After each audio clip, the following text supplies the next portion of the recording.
Imagina comigo. Seu nome é Joshua. Joshua é muito americano. Que tal John? Sei não, hein? Jefferson.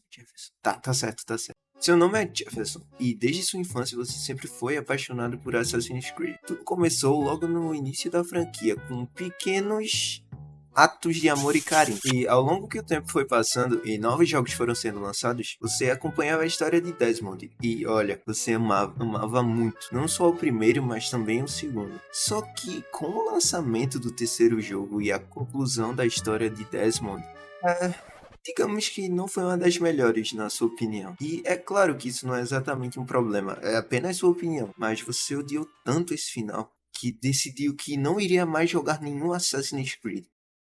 Um ano se passa e lançam Black Flag, e você escuta de todos seus amigos: Nossa, Jefferson, isso tá muito bom, você deveria testar. Mas você sempre responde: Mano, eu tô fazendo ProEd e tal. Não, mano, eu tô falando de Assassin's Creed. Você achou que tá falando de quê? Mais um ano se passa e o trabalho tá cansativo, tá tudo muito ruim na sua vida e você só queria voltar pros velhos tempos, onde suas únicas preocupações eram jogar bola e... Não! Jefferson, você precisa jogar, Jefferson. Não! Eu não vou! Jefferson, me escuta aqui, você não tem escolha. Sai da minha cabeça! Eu não vou jogar!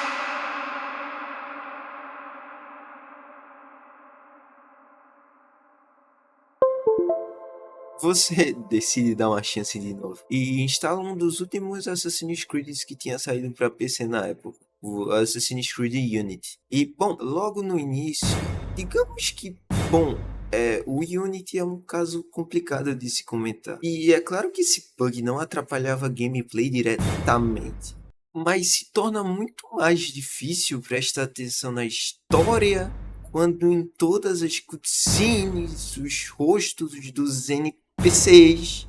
Desculpa, não dá pra continuar. Bom, Jefferson desistiu dos Assassin's Creed, seja por causa do final anticlimático da história de Desmond no terceiro jogo, ou até mesmo... independente de qual seja o motivo, a falta de cuidado ou decisões empresariais erradas podem levar até o fim de uma franquia para alguns fãs. Mas, parando para pensar um pouco, será que tem algum jeito do Jefferson voltar a gostar do Assassin's Creed? Bom, talvez dê para encontrar essa resposta vasculhando em uma outra relíquia da Ubisoft, Far Cry, que por anos foi uma franquia que marcou não só o mundo dos jogos, mas também o E aí, YouTube. pessoal, aqui é o Venom Extreme. Vamos ver aqui como é o modo campanha do Far Cry 3. Aqui tá contando o que eles estão fazendo na ilha, eu acho. Sim, foi antes deles sofrerem. Nossa! Aqui, galera, é um bando de riquinhos. Eu vou ficar quieto, galera. Cara, você vê que o cara é realmente foda quando até o Venom Extreme se cala. E é inegável, o Vyse é um dos melhores vilões da história e está inserido em um dos melhores jogos da geração. E alguns podem até dizer que talvez o Far Cry 3 só seja bom por causa do Vyse. Mas pra mim essa afirmação tá um tanto quanto errada. É óbvio que o Vyse é um ponto muito forte na história do jogo, mas todos os personagens, armas e animais é o que fazem essa experiência tão completa. Sem contar as mecânicas que se consolidaram nesse jogo, mas não nasceram nele exatamente. Muito pelo contrário, vários elementos da gameplay do Far Cry 3 foram herdados do Far Cry 2. E por mais que o terceiro jogo tenha trago muita coisa nova que acabou sendo usada nos próximos jogos, o Far Cry 2 é realmente considerado o iniciante dessa franquia, já que o primeiro jogo é basicamente só um FPS genérico. Inclusive, além das mil outras maravilhas do Far Cry, essa é uma característica bem comum da franquia, a fórmula. E diga-se de passagem, não só da franquia, né? Mas da Ubisoft no geral, que basicamente tem uma mania muito interessante de pegar a fórmula de um jogo que deu certo e ficar repetindo infinitamente, até saturar e eventualmente matar uma franquia. Analisem, por exemplo, o Far Cry 3, que deu muito certo, então chega o Far Cry 4 com um mundo aberto muito parecido. As mesmas mecânicas de carro, tiro, torres de rádios, postos avançados, caça e várias outras coisas. Então, logo depois a Ubisoft lança o Prime, que por mais interessante que parecesse no início, era basicamente uma DLC do Far Cry 4 na caverna. Mas até aí, tudo bem. Só que com o sucesso do quarto jogo, a Ubisoft desenvolve o Far Cry 5, que de início prometia ser uma continuação única, com um padre como vilão, onde a história se passaria numa igreja muito inspirada em uma seita. E cara, quem assiste o trailer desse jogo pela primeira vez fica com muita vontade de jogar, é inevitável. Porém,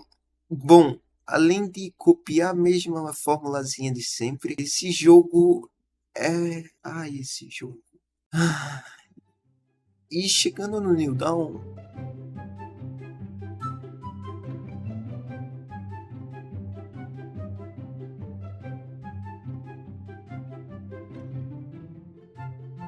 Ah, cara, esquece. Mano, eu tava fazendo algumas anotações aqui, velho, e eu percebi um certo padrão. Se um lançamento pode levar a franquia ao buraco e a mesma fórmula sendo replicada várias vezes também, será que a melhor saída é reinventar-se?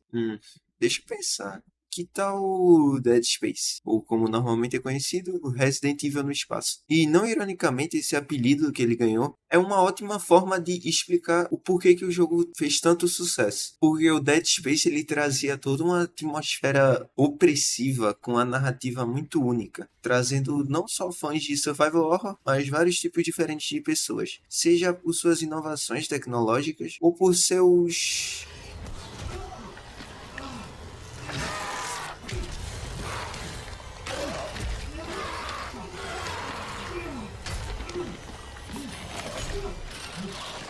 zumbis. Que não são exatamente zumbis, na realidade eles são alienígenas, mas isso não faz deles menos assustadores. Muito pelo contrário, tá? Esses bichos só não são piores do que. E toda a atmosfera e o intuito do jogo foi construído em volta disso. O terror e o pavor de ver uma criatura que você não conhece e não sabe como combater. E com o sucesso evidente do primeiro jogo, a Visceral Games lançou 3 anos depois o Dead Space 2, que fez tanto sucesso quanto essa pedrada aqui que eu acabei de lançar, mano. E agora o ano é 2012, e a Visceral apresenta sua nova obra-prima, o Dead Space 3, que seria o jogo com mais expectativas de toda a trilogia, já que é o primeiro Dead Space a ter realmente uma fanbase tão grande e esperando uma continuação a nível dos outros 2 primeiros jogos. Inclusive, as expectativas não estavam grandes apenas para os fãs, mas também para a empresa por trás do jogo, que precisava que esse jogo desse certo. Por motivos que eu não posso comentar sem a presença dos meus advogados. E como é esperado, o Dead Space 3 foi um fracasso. Por vários motivos, seja a mudança brusca na abordagem da atmosfera do jogo, que deixou de ser terror e virou um joguinho de ação, um foco menor na história e. Isso aí, né? Ai, cara, vai ser difícil assim, mano. Será que não existe uma única franquia boa nesse mundo? Porque eu já tô scrollando essa porra desse YouTube há umas 2 horas, não acho um vídeo. Nossa, mano, esse vídeo é muito antigo, velho. Nossa, Xerê! mas era muito bom.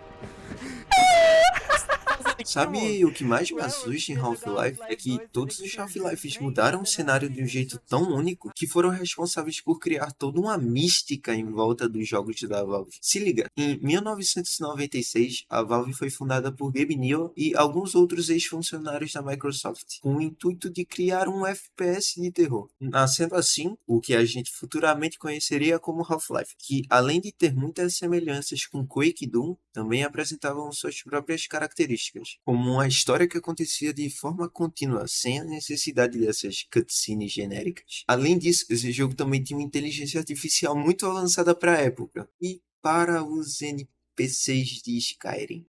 Half-Life 2, que foi lançado apenas 6 anos depois e já apresentava um puta salto temporal em relação ao primeiro, seja por sua física impressionante até os dias de hoje, os seus gráficos, que apresentavam um universo diferente de qualquer coisa antes vista, uma IA bem mais inteligente e aquela coisa.